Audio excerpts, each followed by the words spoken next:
Hello बच्चों, let's read this question. The question says assertion the electrostatic field is of conservative nature. Reason the line integral of electrostatic field E dot dl along closed path is always zero. Option first, both assertion and reason are correct and reason is the correct explanation of assertion. Option second, both assertion and reason are correct but reason is not the correct explanation of assertion. Option third, assertion is correct but reason is incorrect. Option fourth, assertion is incorrect but reason is correct. तो इस question के अंदर हमें बोला गया है assertion के अंदर कि इलेक्ट्रोस्टैटिक फील्ड जो है वो कंजर्वेटिव नेचर का होता है। रीजन इसका दे रखा है कि इलेक्ट्रोस्टैटिक फील्ड का जो लाइन इंटीग्रल है अलोंग क्लोज्ड पाथ ये हमेशा जीरो रहेगा। तो बात करते हैं की कंसेप्ट की यदि बात की जाए तो इस क्वेश्चन के लिए हमारे पास की कंसेप्ट क्या हो जाएगा। हम बात करते हैं कि कोई भी फील्ड को कंजर्वेटिव फील्ड किस कंडीशन के अंदर बोला जाएगा। कंजर्वेटिव फील्ड किस कंडीशन के अंदर बोलेंगे।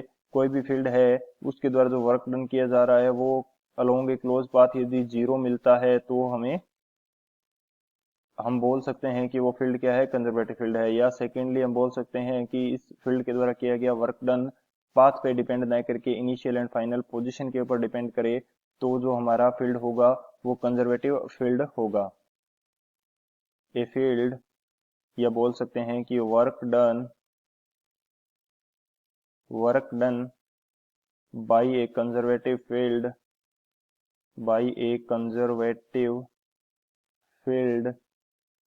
along a closed path is zero. Work done by A conservative field along A close path is zero. एक क्लोज पाथ के अलोंग किया गया वर्क डन यदि जीरो है तो वो फील्ड हमारा कौन सा फील्ड होगा, कंजर्वेटिव फील्ड होगा। सो ये हमारा की कंसेप्ट हो जाता है। बात करते हैं सॉल्यूशन की यदि बात करें तो मैं अज्यूम कर लेता हूं कि मेरे पास एक चार्ज Q है जिसको इलेक्ट्रिक फील्ड के अंदर पॉइंट ए से पॉइंट बी की तरफ लेके जाया जा रहा है। तो यदि इसको पॉइंट ए से बी की तरफ टू डिफरेंट पाथ्स के द्वारा लेके जाएं तो जो हमारा वर्क डन होगा दोनों पाथ्स के लिए सेम होगा। इलेक्ट्रिक फील्ड द्वारा work done by electric field ये हमारा कैसा रहेगा, WA टू B ये इक्वल रहेगा WB टू A, यानी कि दोनों पाथ के लिए सेम रहेगा। एंड यदि बात करें कि एक क्लोज पाथ के अराउंड इसको लेके जा रहे हैं कि A से B तक इसको लेके जाते हैं किसी एक पाथ से एंड फिर B से A की तरफ वापस इसको लेके आते हैं तो क्लोज पाथ के अराउंड जो वर्क डन होगा, वर्क डन अलोंग ABA, तो ये वैल्यू हमारी जीरो मिलती है एंड ये प्रैक्टिकली प्रूव्ड है। सो क्लोज पाथ के अलोंग जो वर्क डन है इस फील्ड द्वारा ये जीरो है तो हमारा जो इलेक्ट्रोस्टैटिक फील्ड है वो कंजर्वेटिव नेचर का होता है। सो असर्शन हमारा यहाँ से क्या है, करेक्ट है। बात करते हैं रीजन की। रीजन हमें क्या दे रखा है कि जो लाइन इंटीग्रल है E डॉट dl अलोंग ए क्लोज लूप इसकी वैल्यू इसके लिए क्या आती है, जीरो आती है। लाइन इंटीग्रल की वैल्यू इलेक्ट्रोस्टैटिक फील्ड के लिए जीरो आती है क्योंकि जो वर्क डन हमारा क्या है क्लोज पाथ के अलोंग जीरो आएगा,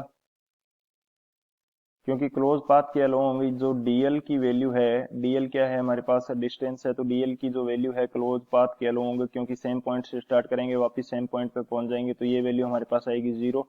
ये वैल्यू जीरो होने के कारण जो E डॉट dl है इसकी पूरी वैल्यू हमारे पास आ जाती है जीरो। सो क्लोज पाथ के अलोंग ये सेम चीज प्रूव कर रहा है कि क्लोज पाथ के अलोंग जो वर्क डन है वो जीरो होगा। सो रीजन भी हमारा करेक्ट है एंड जो रीजन है वो असर्शन के लिए करेक्ट एक्सप्लेनेशन भी है। तो बात करते हैं और कौन सा ऑप्शन करेक्ट होगा यहाँ से। जो फर्स्ट ऑप्शन है A, both assertion and reason are correct and reason is the correct explanation of assertion, ये मेरा करेक्ट हो जाएगा। So option A is the final answer. I hope you understood it well. Best of luck. Thank you.